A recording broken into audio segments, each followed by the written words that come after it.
নমস্কার বন্ধুরা, পলি মজুমদার লাইফস্টাইলে আরেকটা নতুন ভিডিও নিয়ে চলে এসেছি। এটা হলো আচারের ভিডিও। আচার এখন শীতের সবজি পাওয়া যাচ্ছে, তাই শীতের সবজি পাঁচমেশালি সবজি দিয়ে আচার করব। দেখো সবজি সব কেটে নিয়েছি, এখানে তেঁতুলটা গুলে নিচ্ছি। মানে এটা মাই করছে, এক্স্যাক্টলি মাই করছে, কারণ মার রেসিপি এটা।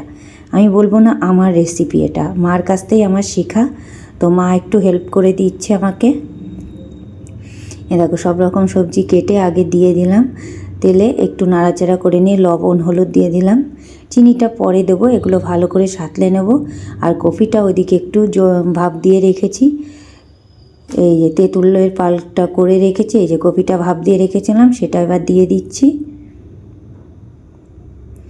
ভালো করে একটু সাঁতলে নেব। কফি দিয়ে দেখো অনেকটা নরম হয়ে এসেছে। যত কষানো যাবে তত স্বাদ আসবে আচারে।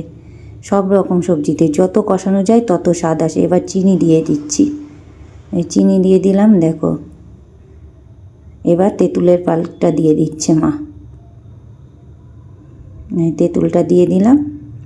আচারটা এত অতুলনীয় হয়েছে, মানে না খেলে কেউ বিশ্বাস করবে না যে এত সুন্দর হয়েছে। এটা মার স্পেশাল মশলা, এটা সব রকম মশলা দিয়ে মাটা আচারের জন্যই মশলা তৈরি করে, মানে অতুলনীয়। তো রেসিপিটা কেমন হয়েছে অবশ্যই কমেন্টে জানিও।